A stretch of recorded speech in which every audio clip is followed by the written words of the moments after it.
সব জায়গায় মুসলমান অত্যাচারিত, অথচ ইসলাম শান্তির ধর্ম, ইসলাম সুন্দরের ধর্ম, ইসলাম বিজয়ের ধর্ম। ইসলাম কখনো পরাজিত হবে না, ইসলাম কখনোই পরাজিত হয়নি। সাময়িক কোনো যুদ্ধে মুসলমান ক্ষতিগ্রস্ত হলেও চূড়ান্ত বিজয় মুসলমানদের হয়েছে। কেন? তাদের ভেতরে ইসলাম ছিল। আমরা আজকে তিন দল মিলে, কেউ তো সরাসরি ইসলামকে ধ্বংস করতেছে, কাফের বেঈমান, কেউ বা রাষ্ট্র ক্ষমতার জন্য ইসলামকে প্রতিপক্ষ বানিয়েছে, কেউ বা নিজের তর্জে আমল কাজকর্মকে এমন বানিয়েছি যে ইসলামকে কয়েকটা জিনিসের মধ্যে বন্দি করে রেখেছি।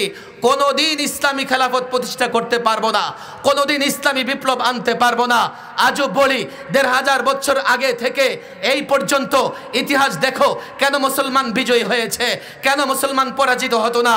মুসলমান কখনো অস্ত্রের বলে লড়াই করে নাই, মুসলমান কখনো সংখ্যার বলে লড়াই করে নাই।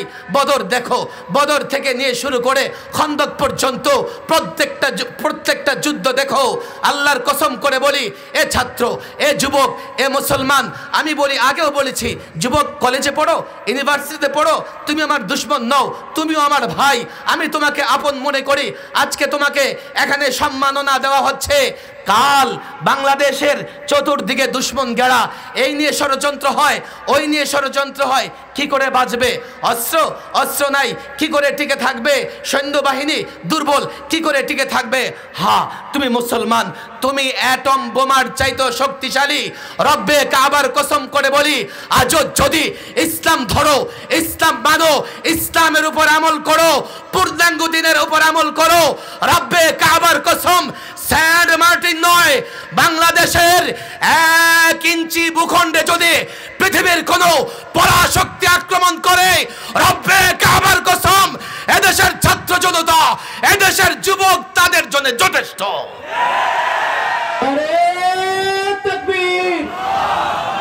তো হুজুর ঠিক আছে, আপনারা যুদ্ধ বলেন, জিহাদ বলার দরকার কি? আপনারা যদি যুদ্ধ বলেন তাহলে তো আর আপনাদের সাথে ঝামেলা নাই। আমি বলি, ভাইরে, আমি এই জন্যই যুদ্ধ বলতে পারি না, কেননা তোমাদের যুদ্ধ আর জেহাদ এই দুটো এক জিনিস নয়। বলবেন এটা আবার কেমন কথা? আপনি একটু আগে তো বললেন জেহাদ মানে যুদ্ধ। হ্যাঁ, জেহাদ শব্দের অর্থ যুদ্ধ, কিন্তু তোমাদের যুদ্ধকে জেহাদ বলা যায় না। যার জন্যে এই তোমরা যেটাকে যুদ্ধ বলো সেটা আমি যুদ্ধই বলি। আমি যেটা করব, মুসলমানরা যেটা করবে, দেশ ইসলাম রক্ষার জন্য মুসলিমরা যা করবে তাকে জেহাদ বলবে। তোমাদের যুদ্ধ আর জেহাদ এক জিনিস নয়। কেন জানো? ইসলামের সব সুন্দর, ব্যক্তি জীবন ইসলামের সুন্দর, সামাজিক জীবন সুন্দর, অর্থ ব্যবস্থা সুন্দর, বিচার ব্যবস্থা সুন্দর, ইসলামের আদর্শ সবগুলো সুন্দর, ইসলামের যুদ্ধ নীতিও সুন্দর। আর ইসলামিক পরিভাষায় সেই যুদ্ধকে বলা হয় জেহাদ। জেহাদের সঙ্গে সন্ত্রাস, উগ্রতা কিংবা জঙ্গিবাদের কোনো সম্পর্ক নাই। আর তোমরা যে যুদ্ধ করো সেই যুদ্ধের সঙ্গে সন্ত্রাস এবং উগ্রতার সম্পর্ক আছে। জেহাদ আর তোমাদের যুদ্ধ কোনদিন এক নয়। ইতিহাস তো আমাদের সামনে, দুটা বড় যুদ্ধ হয়েছে পৃথিবীতে, দুটা বিশ্বযুদ্ধ, আবার ছোটখাটো যুদ্ধ তো হচ্ছেই। রাশিয়া ইউক্রেন যুদ্ধ করতেছে, কথা ঠিক না বেঠিক? আমেরিকা মধ্যপ্রাচ্যের কিছু দেশগুলোতে যুদ্ধ করতেছে, সিরিয়ায় যুদ্ধ চলতেছে, আফগানে 20 বছর যুদ্ধ হয়েছে। ভালো করে বুঝবার চেষ্টা করো। তোমাদের যুদ্ধ ইসলামের জেহাদ কেন এক নয়?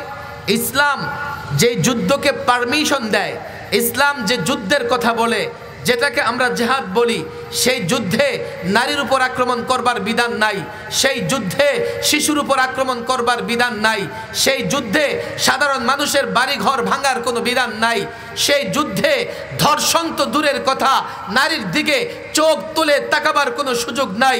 এটা ইসলামের জেহাদ। তোমরা যে যুদ্ধ করো, চোখের সামনে আমেরিকা জাপানের হিরোশিমা নাগাসাকিতে দ্বিতীয় বিশ্বযুদ্ধে অ্যাটম বোমা নিক্ষেপ করেছে। আজও হিরোশিমাতে কোনো বাচ্চা জন্মগ্রহণ করলে বিকলাঙ্গ হয়, পূর্ণ শরীর নিয়ে বাচ্চা জন্মগ্রহণ করতে পারে না।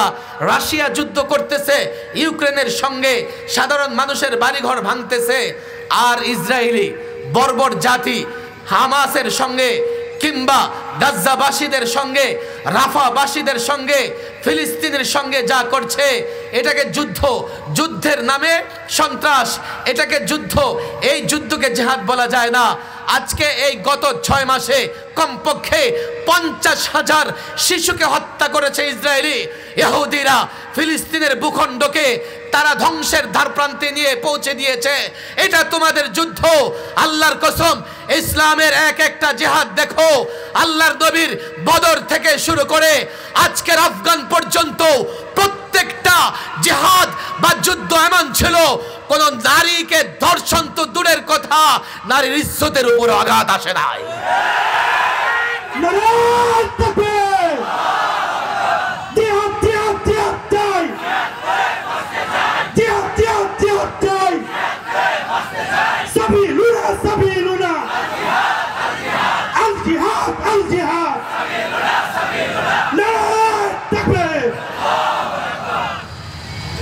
প্রচলিত যুদ্ধ আর জিহাদ এক জিনিস নয়, ভালো করে বুঝবেন।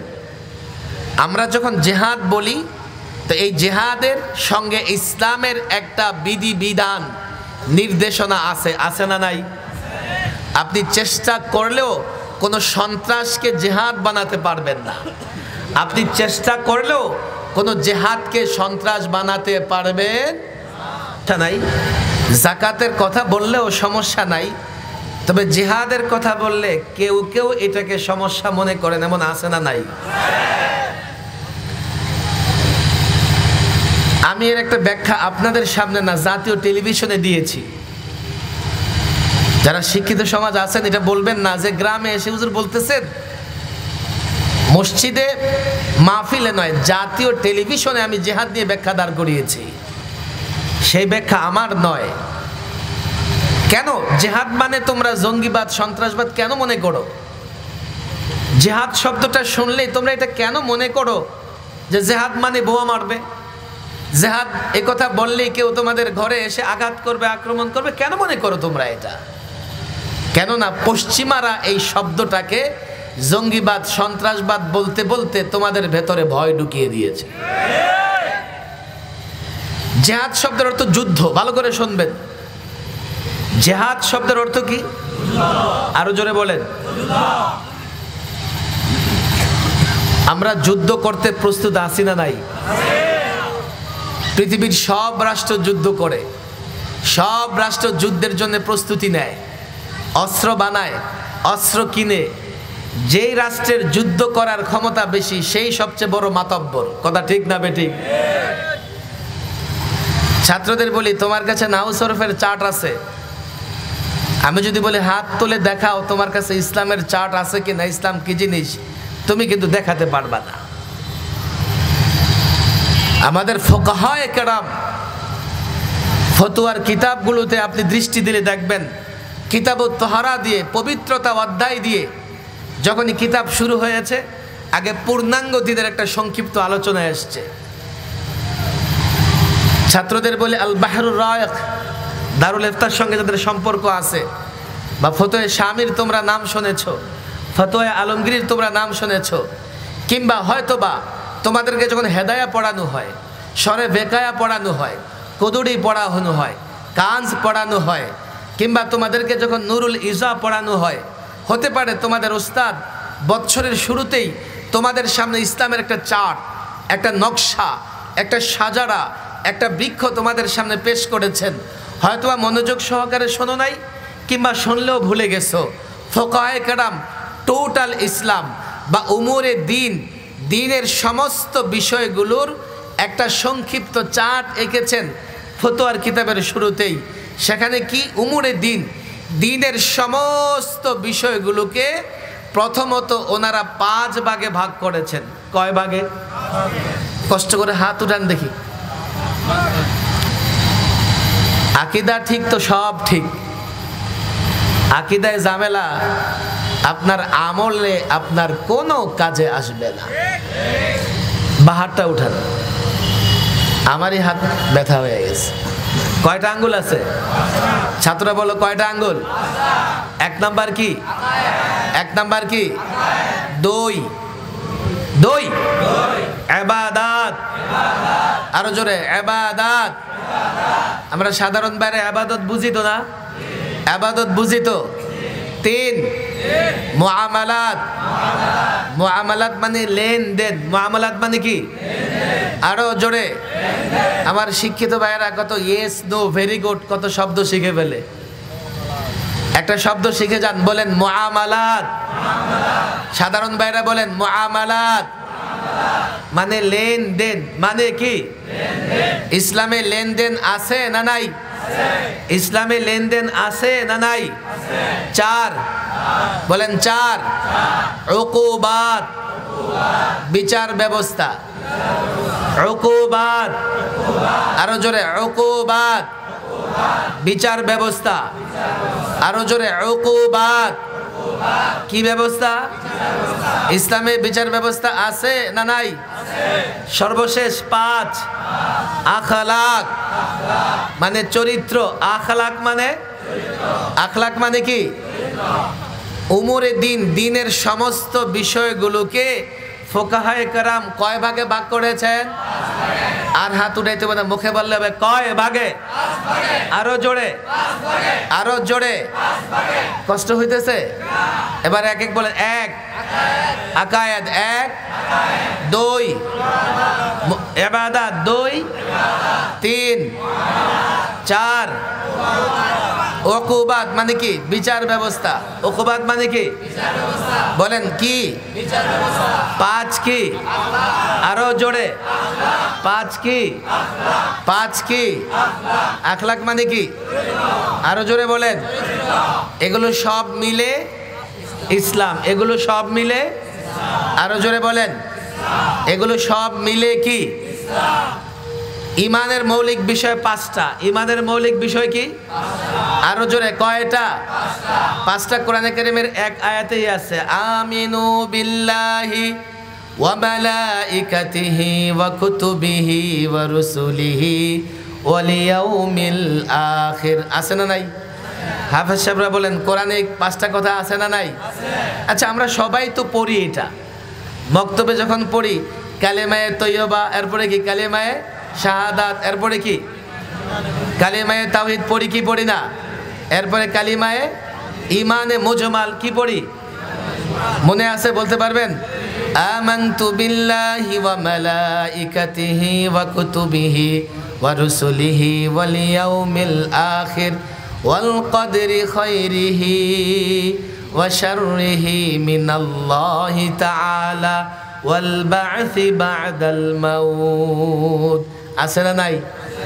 এখন ঈমান এবং আকীদা দুরুস্ত হওয়া, সঠিক হওয়ার দরকার আছে না নাই? আমাদের দেশে এমন মানুষ আছে না নাই তাদের ঈমান নষ্ট? আরে আছে না নাই? আচ্ছা, ঈমান কি কখনো ভাঙে বা ঈমান যায় এমন নাকি? আমাদের এক শিক্ষিত ভাই, উনি আবার অনেক বড় একজন ব্যক্তিত্ব, কয় আমার ঈমান কখনো যাবে না। তোমার ঈমান থাকলে না যাবে? যার উজু আছে তার উজু ভাঙে, যে উজু জিন্দেগিতে করে না উজু যাবে কেমনে? ঈমান ঠিক হওয়ার দরকার আছে না নাই? 2-4টা সেজদা মসজিদে দিলেই মুসলমান হয়ে যাবে না যতক্ষণ না তার ঈমান পাক্কা হয়। কথা ঠিক না বেঠিক? আমি আজকে বিস্তারিত কথা বলবো না, আপনাদের কষ্ট হয়ে যাবে। একেবারে সংক্ষিপ্ত বলবো, কিন্তু মনোযোগ সহকারে শুনবেন। যদি 5 বছর পরেও আসি, আজকে যেখানে শেষ করে যাব 5 বছর পরে ওখান থেকে শুরু হবে। 1 নম্বরে আকায়েদ। 1 নম্বরে কি? আকায়েদের মৌলিক বিষয় কয়টা? 5টা। তবে আমরা 7টা পড়ি কোথায়? ইমানে মুজমালে। একটু ভাঙলে কয়টা হয়? 7টাই হয়। আচ্ছা, 2 নম্বর কি? ইবাদত। বলেন 2 নম্বর কি? আরো জোরে ছাত্ররা বলো, ইবাদত।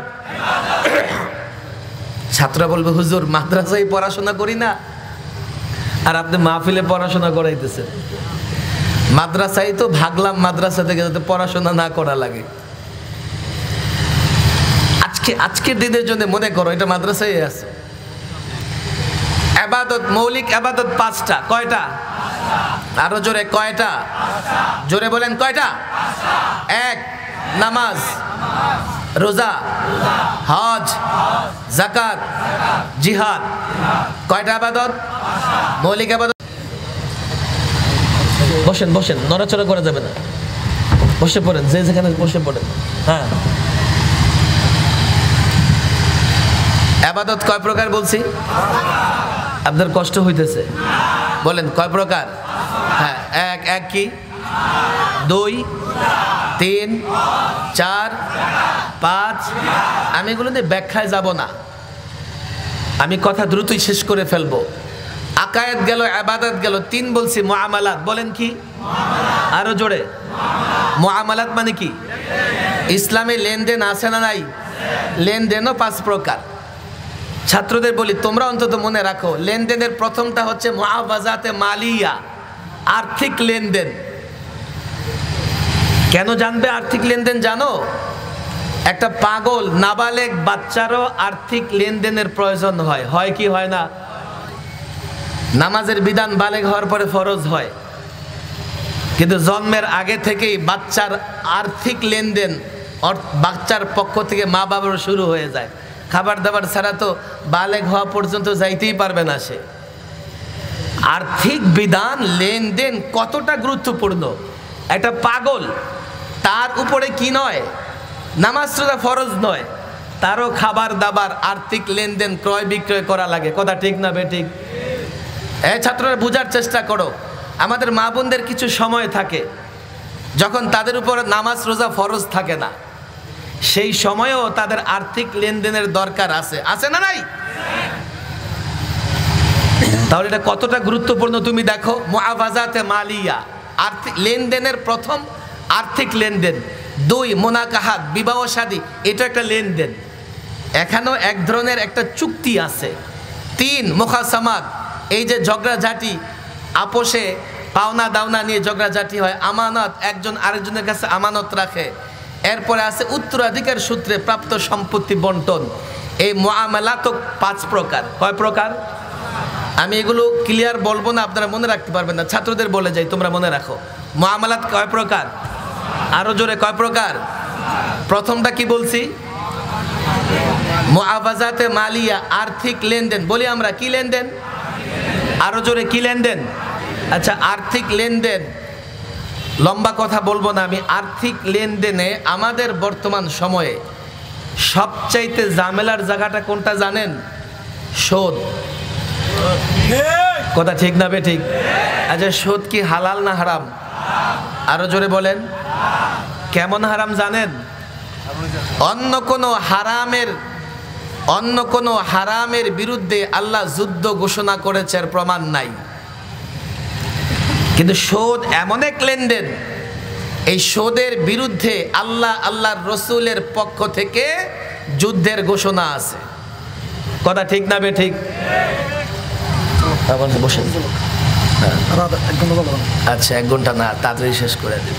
বসেন। আমরা যে বাংলাদেশে লেনদেন করি, রাষ্ট্রীয় বা বড় বড় লেনদেনগুলো, এগুলো সুদ যুক্ত না সুদ মুক্ত? আরো জোরে বলেন। আমার মনে হয় আপনারা বুঝতেছেন না। আরে একটু নাকটা লাগায় দেখেন, পাগড়ির মধ্যে সুদের গন্ধ পাবেন, দুর্গন্ধ। আপনার এই যে পাগড়ি টুপি আমদানি রপ্তানি, পাগড়ি টুপি বানানো, মেল ফ্যাক্টরি, ইন্ডাস্ট্রি, এই যে বড় বড় কোম্পানিগুলো ব্যবসা করে, সুতা আমদানি করে, কাপড় আমদানি করে, অধিকাংশ কোম্পানি গিয়ে দেখবেন লেনদেনে এলসি খোলক, ইম্পোর্ট করুক আর এক্সপোর্ট করুক, ব্যাংকের সঙ্গে তাদের সুদ ভিত্তিক একটা লেনদেন থাকে। জায়নামাজের সঙ্গেও সুদের দুর্গন্ধ লাগতে পারে, অথচ আল্লাহর ঘোষণা কি? ওয়াদারু মা বাকিয়া মিনার রিবা, সুদ ছাড়ো। ফাইল্লাম তাফআলু ফাআযানু বিহারবিন মিনাল্লাহি ওয়া রাসূলি, যদি না ছাড়ো আল্লাহর রাসূলের পক্ষ থেকে যুদ্ধের ঘোষণা শুনে নাও। এই ছাত্র সমাজ, আমাকে বলো, তোমাদের নিয়ে আমরা স্বপ্ন দেখি, তোমরা আমাদেরকে নিয়ে স্বপ্ন দেখো। তোমাদের স্বপ্ন কিভাবে বাস্তবায়ন হবে যে জাতির বিরুদ্ধে আল্লাহ যুদ্ধ ঘোষণা করে রেখেছে? আমি অর্থনীতি নিয়ে কথা বলবো না, ইসলামের কতটা বিষয় আমাদের চোখের আড়ালে, এটা বুঝবার চেষ্টা করো। ফাউলাইকা হুমুল কাফিরুন ومن لم يحكم بما أنزل الله فأولئك هم الظالمون فأولئك هم الفاسقون ওলামাদের হাতে পায়ে ধরে আল্লামা মুফতি আমিন রাহিমাহুল্লাহ এই আয়াত যখন তেলাওয়াত করতেন বলতেন আমি নিজে মুসলমান কিনা আমার সন্দেহ হয়। এই জাতির আলেমরা কবে এই দায়িত্ব নিবে? আল্লাহর বিধান অনুযায়ী ফায়সালা না করলে, সে যদি বিধানকে অস্বীকার করে ফায়সালা না করে কাফের। বিধান স্বীকার করে কিন্তু বিধান অনুযায়ী ফায়সালা করে না, জালেম। কেননা তার এই রায় জুলুম, ফাসেক, ফরজ আমল না করবার কারণে সে ফাসেক। এই জনতা বলবে হুজুর আমরা কি বিচার কার্য করি নাকি? বাস আমরা তো মুক্ত, আমাদের কিচ্ছু হবে না, আমরা আছি ভালো আছি, আমরা তো বিচারক না।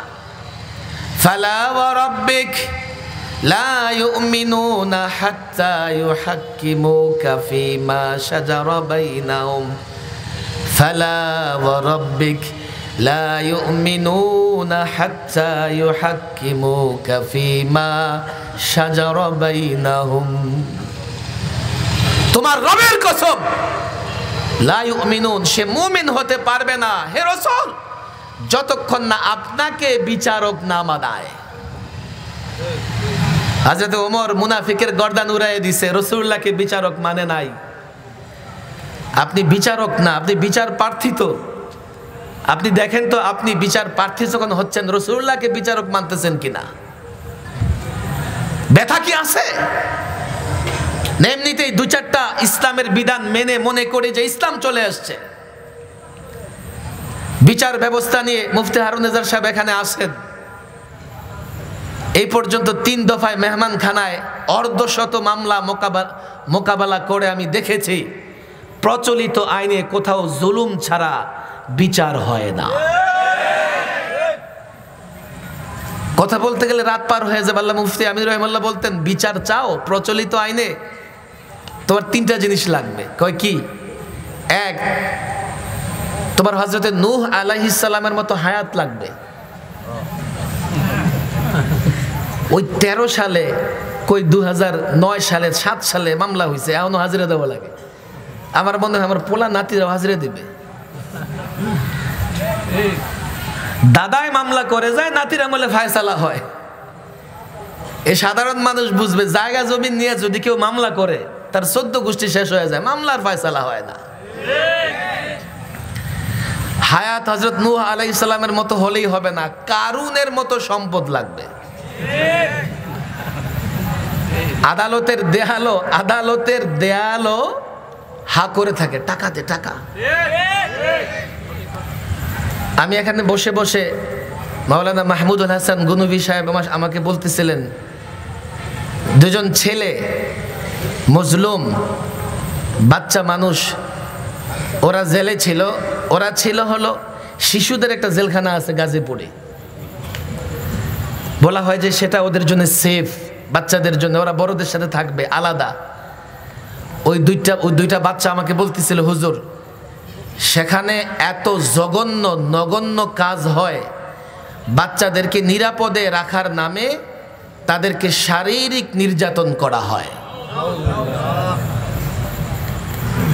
এই হলো জেলখানা, যেখানে রাখবে নিরাপদে। গেটে খুব সুন্দর লেখা থাকে, রাখিব নিরাপদ, দেখাবো আলোর পথ। অথচ ভিতরে গাঞ্জা ইয়াবা সব পাওয়া যায়। সে কথা আমি বলবো না এখন, আজকে বলার সময়ও নাই। 3, বিচার চাও তা হযরত আইয়ুব আলাইহিস সালামের মতো ধৈর্য লাগবে। হায়াত হলেও চলবে না, সম্পদ হলেও চলবে না, ধৈর্য লাগবে। কোর্টের বারান্দায় দৌড়াইতে দৌড়াইতে তোমার স্যান্ডেল যে কয় জোড়া ছিঁড়বে এটা তুমি গুনেও হিসাব রাখতে পারবা না। এর মোকাবেলায় আপনি ইসলামী আইন দেখেন, ইসলামী আদালত, ইসলামী বিচার ব্যবস্থা দেখেন। বিস্তারিত ব্যাখ্যার দায়িত্ব ওলামাদের, এই ছাত্র জনতার। শিখবে, জাতিকে বুঝাও। 5, আখলাক। 5 মানে কি? বলেন আরো জোরে কি? আখলাক মানে চরিত্র। চরিত্র দুই প্রকার, সৎ চরিত্র, অসৎ চরিত্র। আমরা পীর মুরিদের ভাষায়, এটা তাসাউফের ভাষায় বলতে পারি আখলাকে হামিদা, আখলাকে রাজিলা, বা আখলাকে হাসানা, আখলাকে সাইয়্যা। সৎ চরিত্র, অসৎ চরিত্র, এটার সম্পর্ক আভ্যন্তরীণ, এটার সম্পর্ক অন্তরের সঙ্গে, কলবের সঙ্গে। সবচেয়ে বড় ব্যাপার হলো এই সমাজের আলেম ওলামা, ছাত্র সমাজও মনে করতেছে এটা একটা অপশনাল সাবজেক্ট, এটা খুব জানার দরকার নাই। অথচ সৎ চরিত্রের কিছু বিষয় আছে, ফরজ ফরজ ফরজ। সৎ চরিত্রের কিছু বৈশিষ্ট্য, কি বৈশিষ্ট্য? তাওয়াক্কুল, ইখলাস, এগুলো ফরজের মর্যাদায় রাখে। এগুলো না থাকলে অন্যান্য জহিরি যত আবাদত, বাহ্যিক যত আবাদত, সেগুলো সুন্দর হবে না, সেগুলো কবুল হবে না। আপনার ভেতরে ইখলাস থাকতে হবে, তাকওয়া থাকতে হবে। আপনার ভেতরে ভালো করে বুঝবেন, ইখলাস থাকতে হবে, তাকওয়া থাকতে হবে, তাওয়াক্কুল থাকতে হবে। এই বৈশিষ্ট্যগুলো অর্জন করা ফরজ। আবার আখলাকে সাইয়্যা, কিছু অসৎ চরিত্র যেগুলো হারাম, হারাম বের করে দেওয়া ফরজ। কেমন? কিবির বা তাকাব্বুর, তাকাব্বুর থেকে বাঁচতে হবে, হাসাদ থেকে বাঁচতে হবে, হুব্বে মাল, হুব্বে যা, এগুলো থেকে নিজের অন্তরকে হেফাজত করতে হবে। এগুলোও যে প্রয়োজন দ্বীনের দায়ীর জন্যে, ছাত্রর জন্যে, আলেমের জন্যে, দ্বীনের কর্মীর জন্যে, আমরা ভুলে গেছি। এ ছাত্র সমাজ, তোমাদের বলি, আমি যত বড় বক্তৃতাই করি না কেন, আমি যত বড় নেতাই হই না কেন, আমার সংগঠন যত বড়ই হোক না কেন, আমি যদি ইখলাসের সঙ্গে কাজ না করি, আমার ভেতরে যদি তাকওয়া না থাকে, তাওয়াক্কুল না থাকে, পদের লোভ থাকে। আজকে তো এমন হয়েছে, ক্যানভাস করে পদের লোভ লালন করা হয়। একজনের একটা পদের দরকার, তো 10 জন তাকে মানা করবে যে লোভ করো না, এমন না, বরং তাকে উস্কানি দিতে থাকে, হ্যাঁ তোমার এই পদ দরকার। আল্লাহর কসম করে বলি, যেহেতু এই ছাত্র সমাজ ভবিষ্যতে বাংলাদেশ, এদেশে ইসলাম, এদেশে মুসলমান, এদেশের ভূখণ্ড হেফাজত করবে ছাত্র সমাজ। শোনো শোনো, যদি আমার আখলাক ঠিক না হয়, সৎ চরিত্র দ্বারা আমি নিজেকে সুশোভিত না করতে পারি, আল্লাহর কসম যত বড়ই হোক না কেন, জাতি আমার দ্বারা কোনোদিন উপকৃত হবে না। এই হলো পুরাটা ইসলাম। ইউরোপ, আমেরিকা, তারা একভাবে ইসলামটাকে ধ্বংস করার ষড়যন্ত্র করতেছে। সেকুলারিজম, ধর্ম নিরপেক্ষতার স্লোগান দিয়া ইসলামকে মসজিদ মাদ্রাসায় বন্দি রাখতে চাইতেছে। আবার আমাদের মতো কিছু মানুষ তাদের তরজে আমল, কাজকর্মটা এমন করে নিয়েছে যে এই কয়েকটা ইসলাম, এর বাইরে ইসলাম নাই। আংশিক ট্রিটমেন্টে রোগী সুস্থ হয় না। আমি প্রায় বলি, আপনি মনে করেন একজন অ্যাক্সিডেন্ট করেছে, দৌড়ে গেছে হাসপাতালে।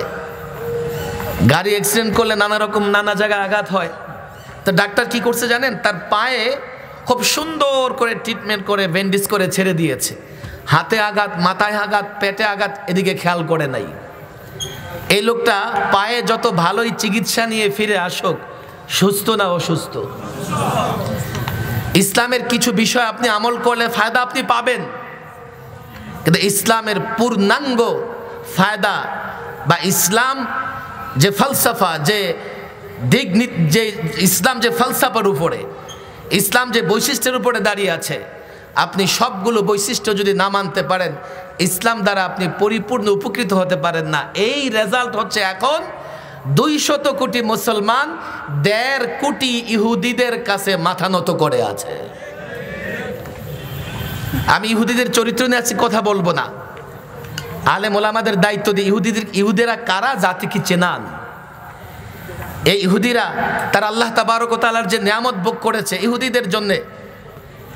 ইহুদি কারা, কেন তাদেরকে ইহুদি বলা হয়, আমি সেই ইতিহাস বলবো না। এই ইহুদি বা বনি ইসরায়েলের জন্য আল্লাহ তাবারক ওয়া তাআলা ফেরাউনের অত্যাচার থেকে বাঁচানোর জন্য সমুদ্রের উপর দিয়ে 12টা রাস্তা করে দিয়েছে। কথা ঠিক না বেঠিক? মরুভূমিতে আছে, পানি নাই, পানি পান করার জন্য 12টা ঝর্ণা দিয়েছে। খাবে কোথায়? আকাশ থেকে মান্না সালোয়ার ব্যবস্থা করে দিয়েছে। ইহুদিরা পরবর্তীতে অভিশপ্ত হয়েছে। কেন? তারা নবীদের হত্যা করেছে। এই পৃথিবীতে সন্ত্রাসের সূচনা তারা করেছে। এই ইতিহাস শুধু ইসলামের সঙ্গে সম্পৃক্ত না। হযরত ঈসা আলাইহিস সালাম আজকে পৃথিবীতে সবচাইতে বেশি খ্রিস্টান ধর্মের অনুসারী, তারাও কিন্তু জানে ইহুদিরা তাদের দৃষ্টিভঙ্গি অনুযায়ী আমরা মনে করি হযরত ঈসা চতুর্থ আকাশে আছেন, তারা মনে করে ইহুদিরা হত্যা করেছেন। হত্যা করুক আর না করুক, হযরত ঈসার বিরুদ্ধে ইহুদিরা ষড়যন্ত্র করেছে। মরিয়মের চরিত্রে হযরত ইহুদিরা কালিমা লেপন করেছে। এই ইহুদিরা আল্লাহর নবী কর্তৃক প্রথমে মদিনা থেকে, পরে খায়বর থেকে বহিষ্কার হয়েছে, গোটা দুনিয়ায় পোল্যান্ড, জার্মানি, ফ্রান্স, ব্রিটেনে ছড়িয়ে পড়েছে। সর্বপ্রথম ইহুদিদের বিরুদ্ধে যে রাষ্ট্রটা ব্যবস্থা গ্রহণ করেছিল সেটা ছিল ব্রিটেন। কারণ ইহুদিরা এমন কোনো নোংরা কাজ নাই যা তারা করে নাই। সর্বশেষ 47-এ এই জাতিসংঘ, ইহুদি সংঘ, 47-এ যখন জাতিসংঘ গঠন হয়, জাতিসংঘের 20% সদস্য ছিল ইহুদি। ফিলিস্তিনের ভূখণ্ডে একটা ইহুদি রাষ্ট্র তারা জবরদখল করে বানিয়ে দিয়েছে। আজকে দেখেন ইহুদি সংখ্যায় 1.5 কোটি, মুসলমান 200 কোটি। আজকে মুসলমান দেখেন উইগরে, কাশ্মীরে, ইরাকে, সিরিয়া যেখানে দাজ্জালের সঙ্গে মুসলমানদের মোকাবেলা হবে, আল্লাহু আকবার, কিয়ামতের আগে সব দৌড়ে যাবে সিরিয়ার ময়দানের দিকে, সিরিয়া গিয়ে জমায়েত হবে। সিরিয়ার একটা ঐতিহাসিক ভিত্তি আছে, আমি সেটা বলবো না। এই সিরিয়াকে ব্যাটল ফিল্ড, 8 পরাশক্তি মিলে যুদ্ধক্ষেত্র বানিয়ে রেখেছে। নারে তাকবীর, নারে তাকবীর, ইসলামের শত্রুরা হুঁশিয়ার সাবধান, সাবিলুনা সাবিলুনা, তরিকুনা তরিকুনা, নারে তাকবীর। কথা দীর্ঘায়িত করবো না। সর্বশেষ যে আবেদনটা আমি জানাতে চাই, এই ছাত্র সমাজ, দিনের তালিমের দায়িত্ব নাও, দিন প্রচারের দায়িত্ব নাও। মাহফিলে আমি ইসলামের পূর্ণাঙ্গ একটা চার্ট দিয়েছি, তবে একটা ভয় হয়, আমি এটাও একটা কিচ্ছা তোমাদের শোনায় দিই। অনেক জেনারেল শিক্ষিত এখানে আছে, বলবে হুজুর ইসলাম এত কিছু মানবো কেমনে? ওই হাফেজ সাহেবের মতো ছাত্র দুধ হাদিয়ে নিয়ে গেছে, হুজুর আপনার জন্য দুধ হাদিয়ে নিয়ে আসছে। হাফেজ সাহেব ছিলেন অন্ধ, দুধ কেমন রে? হুজুর দুধ আর কেমন? সাদা। বেচারা অন্ধ মানুষ, সাদা কোত্থেকে দেখবে, খালি কালাই তো দেখে। সাদা কেমন? সাদা কেমন? বকের মতো, বকের মতো। বক কোত্থেকে দেখবে অন্ধ মানুষ? শুধু কাউয়াই তো দেখে। বক কেমন? এই হাতটা এমন ঘুষাইছে, এই যে হুজুর এমন এমন। হাফেজ সাহেব হাত ঘুরে বলতেছে, এই দুধ আমার গলা দিয়ে যাবে না। ইসলামের কথা বললে কিছু যুবক মনে করে হুজুর ইসলাম এত কঠিন না। ইসলাম স্বভাবজাত ধর্ম, যেটাই সুন্দর সেটা ইসলামে আছে। ইসলাম যদি মানো তুমি সুন্দরভাবে থাকবা। কিন্তু এই কথা এই মাহফিলে আপনাদেরকে যত সহজে বুঝাইতেছি, এটা কিন্তু কলেজ, ইউনিভার্সিটি বা শিক্ষিত সমাজ বুঝবে না। আর যদি সে নাস্তিক হয় তাইলে তো গেছে, উল্টা আমারে বোঝানোর চেষ্টা করবে। কথা ঠিক না বে ঠিক? এটাকে আমি যুগের চ্যালেঞ্জ বলে, ছাত্র সমাজ তোমাদের যে কাজ করতে হবে, দিনকে পরিপূর্ণ শিখো। আমি ইসলামের যে কটা বিষয় আলোচনা করেছি, আল্লাহর কসম প্রত্যেকটা বিষয়ের পেছনে যুক্তি চাইলে আমি 1000টা করে যুক্তি দিতে পারবো।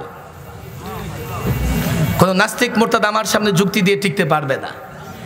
তোমাকে স্কুল, কলেজ, ইউনিভার্সিটির ছাত্রদের সামনে যখন ইসলামকে পেশ করবে যুক্তির সাহায্যে, কারণ তাদেরকে কিছুটা যুক্তি, ইসলাম যুক্তির ধর্ম না, তবে ইসলামের বিধিবিধানগুলোর পিছনে হিকমত এবং আসরার আছে।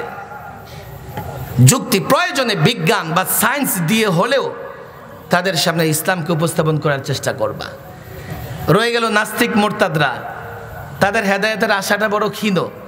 তো মাঝে মধ্যে তাদের সঙ্গে বিতর্ক করা লাগে, তারা যাতে সাধারণ মুসলমান যুবকের ঈমান নষ্ট করতে না পারে।